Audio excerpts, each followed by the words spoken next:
রাশিয়ার কামচাটকা উপকূলের কাছে শক্তিশালী ৮.৮ মাত্রার ভূমিকম্পের পরে ফিলিপাইন ও ইন্দোনেশিয়ায় সুনামির সতর্কতা দেওয়া হয়েছে। যদিও এই অঞ্চলে ঢেউয়ের উচ্চতা তুলনামূলকভাবে কম হবে, ফিলিপাইনের ভূমিকম্প ও আগ্নেয়গিরি সংস্থা বলেছে আজ বুধবার দুপুরে ১ মিটারেরও কম উচ্চতার সুনামি ঢেউ উপকূলে আঘাত করবে।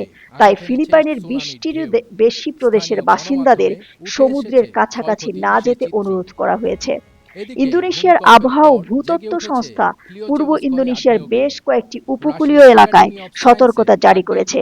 সেখানকার বাসিন্দাদের শান্ত থাকার পাশাপাশি সমুদ্র তট থেকে দূরে থাকতে বলা হয়েছে। এখন পর্যন্ত কোনো জরুরি উদ্ধারের নির্দেশ দেওয়া হয়নি। জাপান, হাওয়াই ও যুক্তরাষ্ট্রের পশ্চিম উপকূলে জরুরি ব্যবস্থা নেওয়া হচ্ছে। কামচাটকায় ৩ থেকে ৪ মিটার উচ্চতার সুনামি দেখা গেছে, আর জাপানের হোক্কাইডো শহরে ৩০ সেন্টিমিটার উচ্চতার ঢেউ আঘাত করেছে।